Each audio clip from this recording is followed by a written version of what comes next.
Alright, so first things first, if you do follow me on either Twitter or Instagram, you'll probably know that I recently upgraded my PC. I built a new one, and it looks pretty sick, if I do say so myself. I built it in the Height Y60 Crony Edition, of course. Pretty much the only case that I was actually interested in that looked really good. Super sick. It was kind of an impulse purchase, but I figured it was time to upgrade. On my previous rig, I was still running like the 6th gen Intel CPU. So i7 6700K with 16 gigabytes of DDR4 and a GTX 1060. The current rig now we're running is a Ryzen 9 7900X.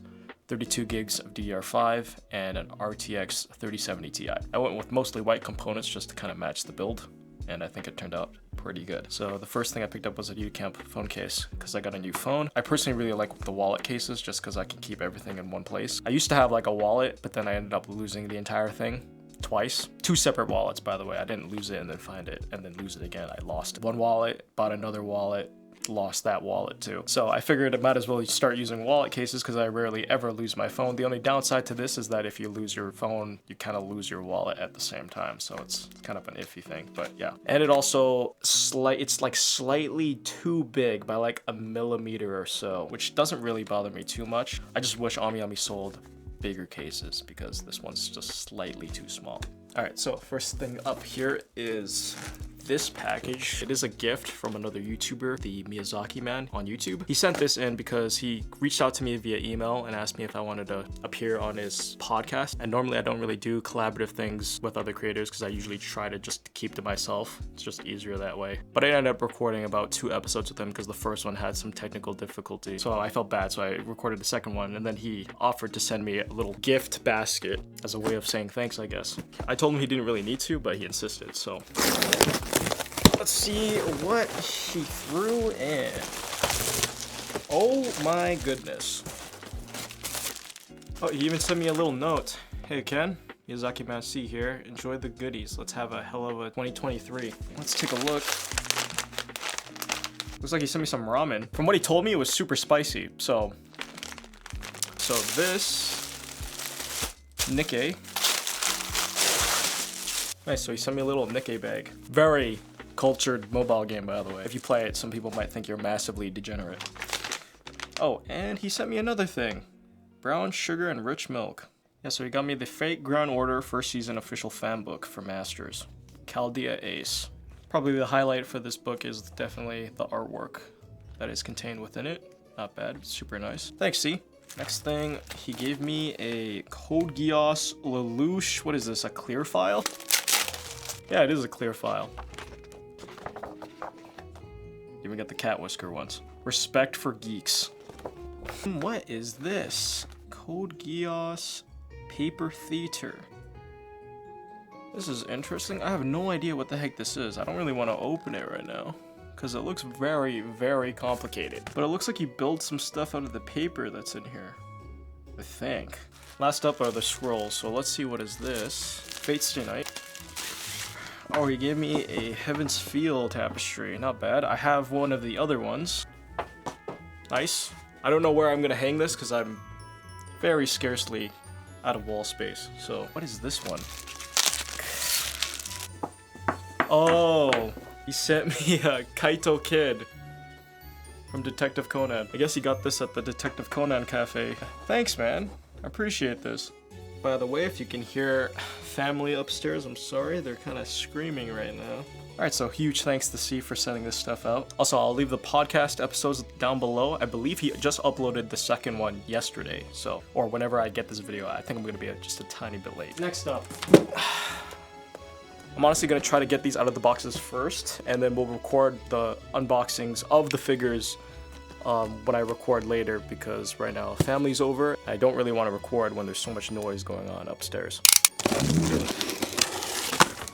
I'm on the card.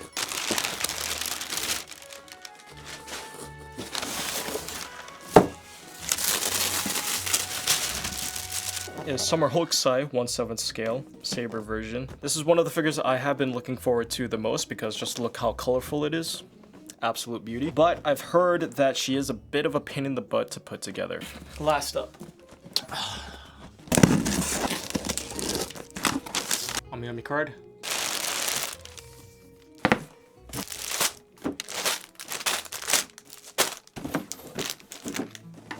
Alright, so we got a bunch of Yuru Camp stuff. We got 2 figures. So this one is Risha from The Legend of Heroes. And then we have my first figure of Rin from Yuru Camp. We got her foot bath version from Ami, I believe. I believe Ami is the manufacturer for this one. Yep, it says right there. And my god, if only more figure boxes were like this. Well, granted, she's sitting down, so she's a relatively more smaller figure. This box is absolutely adorable. This is so cute. I love it. The pictures on the side look clean and sharp. I love the text design that they did, and I just love how small this thing is. This is probably the smallest figure scale box I've gotten to date. All right, so I guess first things first, let's take a look at the clothing. So what is this? I forget what this was. Oh, this is like a neck warmer. Yeah, super sick. I mean, it's not winter anymore, so kind of beats the purpose of me getting them now. I could have used this like even just a month ago, but this is gonna go well with my other Yuru Camp scarf. And then I got 2 more hats, or as we Canadians like to call these, toques. This is Nadeshko's, super clean. And then we got Ren's. Not bad. Oh, this feels nice. That is some soft material right there. I don't know quite how I feel about wearing a shirt that says high school girls go. It's whatevers.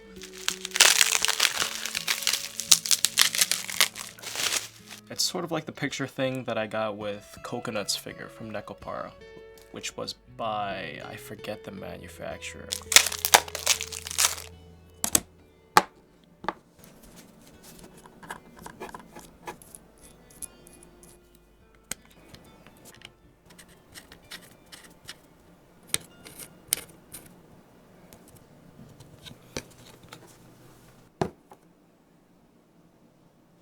Alright, it's a couple hours later.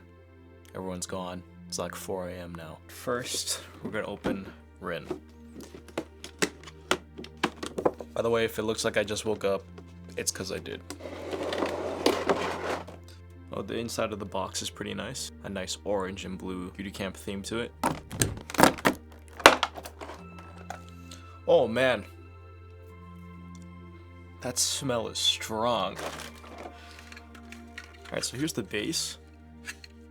It's not bad. It's like what you would see at like a real foot bath. Don't know if my top camera is gonna focus in on that, but she also comes with a very long extra face piece, a towel. I have no idea what kind of book she's reading, but it appears to be some horror sea monster type book. I think assembly-wise should be pretty simple. You just plop her down on the base and there you go. I can't remember how much the price was for this. The detail on her jacket is pretty nice, especially the top portion. A lot of texture there. I think the Rin figure from Wing looks a lot more like Rin. Next up, let's take a look at Risha. I absolutely love the inside of the box. They matched it with her kind of theme. Oh, by the way, this video is not sponsored today, but it is supported by those of you who buy through my affiliate links via HobbyLink Japan or Tokyo Otaku Mode. Happen to buy merch from those websites. You want to help me out? Use those links whenever you buy something. Oh, and of course my patrons as well. That is the toughest blister packaging I've gotten in a while. It looks like Kotobukiya already put this figure onto the base. Now, if you ordered from Kotobukiya's store, you will get another exclusive faceplate. They tend to do the exclusive stuff, which makes sense if they want people to buy from their store. Be understandable. I just don't bother just because of sake of convenience. It's a little bit unfortunate because I really actually love the faceplate that they included with her, but that's completely fine. Oh, you can actually still take her off the base. Nice, so they just put her on the base for you. Because sometimes I think Kotobukiya ends up actually gluing them, if I'm not mistaken. Let's assemble it. And then these go somewhere on the back. Push those there like that. Oh, there we go. And there you have it. Not a bad figure of Risha. Base is okay. It's clear plastic, but they added some butterflies and chains, which obviously kind of matches the inside of the box and overall goes with your theme. The paint job of the outfit is pretty decent. Sculpt is okay. I feel like the sides could have used a little bit more shading or just like a little bit more contrast. It feels a little bit too faded, but that's fine. Overall, it's a pretty decent figure. It's nothing amazing to write home about, right? But I think it was a pretty good purchase. Okay, last up, Hokusai. Standard box designs. I do like the color aesthetic for Hokusai's box with the little beige and the light blue. Looks nice.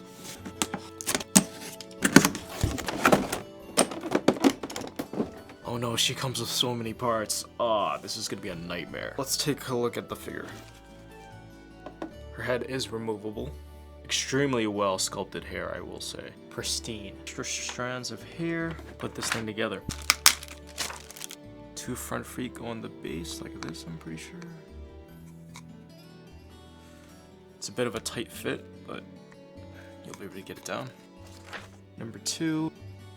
Put this on the side.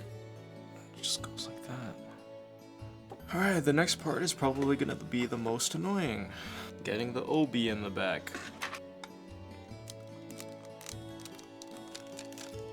I can see why some people might be a little bit annoyed. It doesn't seem like it's gonna go in all the way. It might take me a couple of tries to fit it, because on her leg here, there's a little gap, and the plug doesn't seem to want to go in all the way. The next thing up is Octopops. Where does he go? Where the heck do these go? I don't see any holes. Oh, they're like right there. Oh man, what a pain in the butt. Okay, so I managed to put it in. This side ponytail here required a little bit more force than the other one, but I managed to get it done. So this is all the merch I picked up for last month, and pretty good stuff. So huge thanks to C again for sending out all these little goodies here. And of course the Yuru Camp clothing, super soft, feels very nice. And of course the figures as well. So Risha, standard Kotobukiya quality, fairly good, but nothing amazing to write home about. Rins, as my first figure from AmiAmi, I do think they did a pretty decent job. It's not anything too crazy. She should have been priced at around 13k yen, in my personal opinion. Just a little bit cheaper would have been more to justify the quality, because I don't think she's like super amazing. When it comes to Hokusai from Good Smile Company, this is a fantastic figure. Absolutely amazing. I was expecting the assembly process to be a lot worse than it was, but it wasn't like a smooth sailing process either. When it comes to the peg on her leg, it does jut out a little bit, and you're gonna need a little bit of more force to just keep that peg in so it doesn't like pop out and show out. But as the instructions did say, you gotta be careful when you're putting it together, because if you use a little bit too much force, you might end up getting some paint transfers. Good paint job, good sculpt. The hair detail is great. Nice vibrant colors. Having a hard time understanding why there's so many of her in the pre-owned section on AmiAmi, and actually she's still in stock, brand new. And according to a couple of patrons of mine, you can find her well below MSRP in like the aftermarket. So I have no idea why she's like essentially hitting the bargain bin. Because I think this is a wonderful figure. Quality-wise, I would definitely put it over Fat Company's Hokusai that opened up a little bit ago. If you're deciding which one you want to buy between the two, it is kind of a tough decision, because if you like the original outfit, and I do think the base for that just makes it a lot better with the waterfall in the background. That is super good, but in terms of like paint job and quality-wise, I think this one just above that one. Nowadays, I think a lot of figures are hitting the aftermarket pretty well, or they're just abundant in the retail stores after release. So I would probably recommend starting like right now, if you haven't already, is just the cutout pre-ordering and start buying figures after release, because you could probably find some really good deals. That is if you want to be smart about, you know, spending. Because for me, as a person who just likes making videos of them as well, I'm probably just going to keep pre-ordering just so I can have it guaranteed and not have to worry about trying to find them afterward, even though you can probably find them relatively easily. Forgot one more thing. If you're going to Anime North next month, there's like a 90% chance I'm going to be there. So I'll see you there.